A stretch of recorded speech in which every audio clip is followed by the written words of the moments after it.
مسعود صاحب، اگر میں پہلا سوال آپ سے یہ کروں کہ آپ کیا سمجھتے ہیں کہ بھارت کا نیکسس اس وقت اسرائیل سے کس حد تک مضبوط ہو رہا ہے اور اس کی نظر آزاد جموں و کشمیر پہ کس حد تک گہری ہے، تو یہ سوال کتنا بجا ہے؟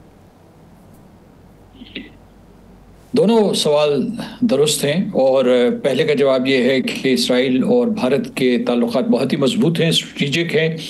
اور جیسا کہ ظاہر ہوا ابھی جو مئی میں جنگ ہوئی ہے ہندوستان اور پاکستان کے درمیان، اس میں اسرائیل نے باقاعدہ ہندوستان کی مدد کی، اس کا ہاتھ بٹایا، اس کو ٹیکنالوجی دی ہوئی تھی، ان کو صلاح مشورہ دیا ہوا تھا، اس لیے یہ ایک قسم کا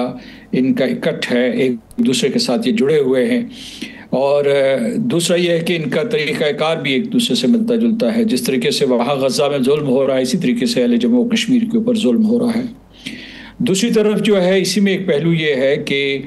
کچھ ایسے حالات اور واقعات ہوئے ہیں ماضی قریب میں جس کی وجہ سے ہندوستان اور امریکہ کے تعلقات میں وہ گرم جوشی نہیں رہی جو پہلے تھی، تو یہ دو امور ذہن میں رکھیے گا۔ سردار صاحب یہ تو بتائیے گا کہ موجودہ آپ نے سنا آج پھر بھارت کی طرف سے دھمکی دی گئی ہے کہ ابھی ہمارا آپریشن ختم ہوا اور ہم بڑا سرپرائز دیں گے۔ انہوں نے کیا دینا، بھارت انشاءاللہ تباہ ہوگا، برباد ہوگا اور بھارت کے ٹکڑے ہوں گے۔ بھارت اب کس بنیاد پر یہ دعوے کر رہا ہے؟ کیا اپنی عوام کو مطمئن کرنے کے لیے کر رہا ہے یا سپورٹ مزید ہے؟ دیکھیے، بھارت جو ہے اس وقت بڑی مشکل میں ہے، خاص طور سے بھارتیہ جنتا پارٹی اور راشٹریہ سوائم سیوک سنگھ، ان کو جنگ میں واضح طور پر شکست ہوئی ہے، اور اس شکست کو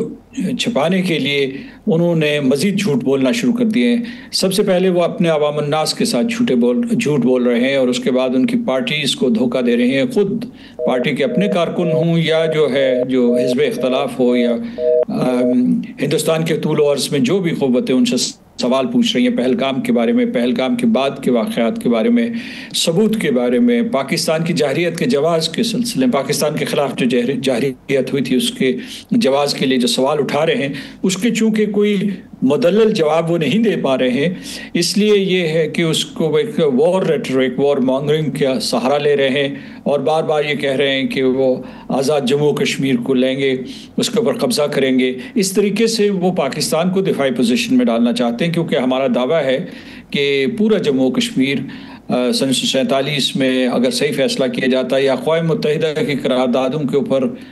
کے مطابق رائے شماری کروائی جاتی تو وہ پاکستان کا حصہ ہوتا۔ تو یہ ایک قسم کی بیانیے کی تکنیک ہے کہ پاکستان کہے نہیں، آزاد کشمیر تو میرا حصہ ہے، اور تاکہ وہ مقبوضہ جموں و کشمیر کو بھول جائے، تو پاکستان ایسا نہیں کرے گا۔ دوسرا یہ ہے کہ ان کا جو مذہبی جنون ہے وہ ان کی سیاست کو ڈیفائن کرتا ہے، کہ یعنی یہ کہ وہ اس وقت جو ہے اگرچہ مشکل میں ہے، لیکن انہوں نے اس قسم کی ذہن سازی ہندوستان میں کی ہے کہ وہ یا تو اپنے ارد گرد جتنے بھی ممالک ہیں ہمسائے محل وقوع میں یا جو ان کے نیبرہڈ میں جو ممالک ہیں، ان کو یا تو مغلوب کریں یا انہیں تابع کریں۔ پاکستان نہ مغلوب ہوگا نہ تابع ہوگا، برابری کی سطح پہ آ کے کھڑا ہو گیا ہے، اور یہ بڑا تکلیف دہ امر ہے جس کو چھپانے کے لیے وہ یہ مختلف قسم کے ڈھونگ رچا رہے ہیں۔ اچھا مسعود صاحب،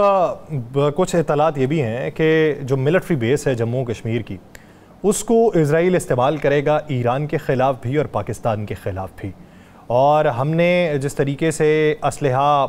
پہنچایا گیا بھارت کو، اس کا نیکسس دیکھا، وہ چین دیکھی،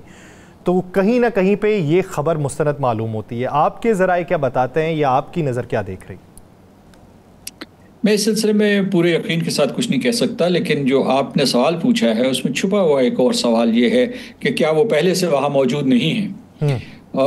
تو یہ جو ہے اس کے سلسلے میں قیاس آرائی کی جا سکتی ہے، اور اس میں جو ہے فوجی ماہرین زیادہ بہتر جواب دے سکتے ہیں، لیکن ہمیں تیار ہونا چاہیے،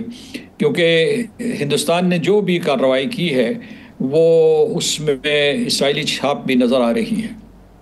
اچھا مسعود صاحب، ایک اور چیز، عالمی عدالت انصاف اقوام متحدہ، اس کے فورم پہ بے شمار قراردادیں منظور ہوتی ہیں، لیکن اس کے اوپر عمل درآمد جو طاقتور ملک ہو وہ نہیں کرتا، وہ اس کو صرف نظر کر جاتا ہے۔ اب ایک چائنا کا فورم جس کے اندر ممالک جو ہیں وہ اپنے آپ کی انرولمنٹ کروا رہے ہیں، جنہیں یہ لگتا ہے کہ جو یورپین بلاک ہے اس کا اثر عالمی عدالت انصاف کے اوپر زیادہ ہے. تو یہ جو ایک نیا فارم اس کے پیرالل بن رہا ہے، کیا اس فارم سے آپ کشمیر کی آواز کو مزید توانا ہوتے دیکھتے ہیں؟ دیکھیے، ہم یہ دیکھیں گے کہ یہ عدالت کیسے تشکیل پاتی ہے، اس کے کون ججز ہیں، اس کے کیا اختیارات ہیں، اس کا دائرہ کار کیا ہے، کون سے مقدمے یہ لیتے ہیں، کون سے مقدمے نہیں لیتے ہیں. لیکن ایک چیز واضح ہو چکی ہے اس عدالت کے اعلان سے یا اس کے اجراء سے، وہ یہ ہے کہ جو عالمی نظام تھا یا عدالتی نظام تھا وہ ناکام ہو چکا ہے، کیونکہ عالمی نظام جو دوسری جنگ عظیم کے بعد امریکہ کی قیادت میں معاوضہ وجود میں آیا تھا وہ تباہ و برباد ہو گیا ہے، اور اس کو تباہ و برباد کرنے والے خود امریکہ کے اور مغربی ممالک ہیں. جو سزائیں انہوں نے جرمنز کو دی تھیں اسی قانون کے تحت، جو جینوسائیڈ کنونشن آف 1948 تھا، وہی قانون جو ہے وہ اسرائیل کے اوپر نافذ العمل نہیں ہوا. تو اس وجہ سے یہ ہوا کہ نہ صرف جو ہے دنیا اس وقت پولرائز ہو رہی ہے، اور پولرائز تو مطلب یہ کہ ملٹی پولر ورلڈ بن رہی ہے. پہلے امریکہ جو ہے دنیا کا ابھی بھی طاقتور ترین ملک ہے، لیکن ابھی چین اور روس ابھرے ہیں، اور اس کے بعد جس کو آپ گلوبل ساؤتھ کہہ رہے ہیں، اس میں بہت سی جو قوتیں ہیں وہ ابھر کے سامنے آ رہی ہیں دنیا کے نقشے پہ. تو اس سے یہ ثابت ہوا کہ بین الاقوامی قوانین کا ایک بحران ہے، جس سے نمٹنے کے لیے لوگ دوسرے عدالتی نظام قائم کر رہے ہیں. اس میں تھوڑا سا میں یہ اضافہ کروں گا کہ اسی طریقے سے جو مالی نظام ہے، جس کو برٹن ووڈز انسٹیٹیوشنز کہتے ہیں، جو اس نئے عالمی نظام کا حصہ تھا، اس سے بھی لوگ مطمئن نہیں ہیں، جس کی وجہ سے AIIB، یہ جو بیلٹ اینڈ روڈ انیشیٹو کے ساتھ ایک ملحق بینک چین کے زیر قیادت، اور اسی طریقے سے جو ہے نیو ڈیولپمنٹ بینک جو ہے برکس کا بن رہا ہے. SCO بھی سوچ رہی ہے کہ جس کا انٹر بینک کنسورٹیم ہے، اس سے ایک نیا جو عالمی بینکاری کا ایک ڈھانچہ تشکیل دیا جائے. تو یہ سب اس چیز کے اشاریے ہیں کہ جو عالمی نظام ہے وہ نہ انصاف دے رہا ہے، نہ جو ہے معاشی ترقی کا ضامن ہو رہا ہے. لہٰذا بیشتر اقوام کو، جس میں پاکستان بھی شامل ہے، اسے اپنی قوتوں کا، اپنی استعداد کا سہارا لینا پڑے گا. اچھا سر، ایک آخری سوال یہ کہ ابھی جو ریسنٹ پاسٹ میں ایویشن کی ہسٹری کی سب سے بڑی مارکہ آرائی کی جنگ ہم نے دیکھی ہے، اس کے نتائج جو ہیں اس کی بنیاد کے اوپر ایک نئی وار ڈاکٹرائن جو ہے وہ تشکیل پائی. جو یوکرین نے رشیا کے ساتھ کیا ہے، کیا آپ اسے بھی ایک وار ڈاکٹرائن سمجھتے ہیں، اور اس کے نتائج یا اس کا امپیکٹ کیا پڑے گا؟ جو ہندوستان اور پاکستان کی حالیہ جنگ نے جو ڈاکٹرین، جو عسکری نظریہ جس کی توثیق کی ہے، جس کی تشکیل کی ہے، وہ یہ ہے کہ اپنے مد مقابل کو کمزور نہ سمجھو. اور پاکستان پہلے بھی کمزور نہیں تھا، کیونکہ اس کے پاس جوہری صلاحیت تھی. جوہری اعتبار سے، نیوکلیئر اعتبار سے وہ ہندوستان کا ہم پلہ ہو گیا تھا. ان کے پاس بھی جو اوپن سورس انفارمیشن ہے اس کے مطابق ان کے پاس بھی جو 175 وار ہیڈز ہیں، ہمارے پاس بھی 175 وار ہیڈ، ہمارے پاس بھی ڈرونز اور میسائلز ہیں، ان کے پاس بھی جو ہے ایئر کرافٹ موجود ہیں. تو ڈیلیوری وہیکلز بھی جو ہے میچڈ ہیں. لیکن ہندوستان نے پروپیگنڈا کیا، میں سمجھتا ہوں اس نے اپنے آپ کو گمراہ کیا کہ پاکستان کمزور ہے، پاکستان کی معیشت کا برا حال ہے، پاکستان کے عوام منقسم ہیں، تو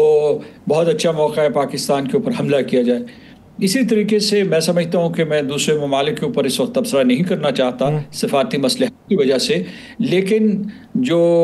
روس اور یوکرین کا بھی مقابلہ ہے وہ بڑے اور چھوٹے ملک کا مقابلہ ہے. ابھی اس وجہ سے بھی تھوڑا سا اپنے آپ کو روک رہا ہوں کہ روس نے پاکستان کے ساتھ حالیہ جنگ کے دوران اور بعد میں بڑے دوستانہ رویے کا مظاہرہ کیا ہے. دوستانہ رویے کا مظاہرہ کیا، تو اس لیے اس پہ گفتگو جو ہے وہ اس وقت مناسب نہیں. لیکن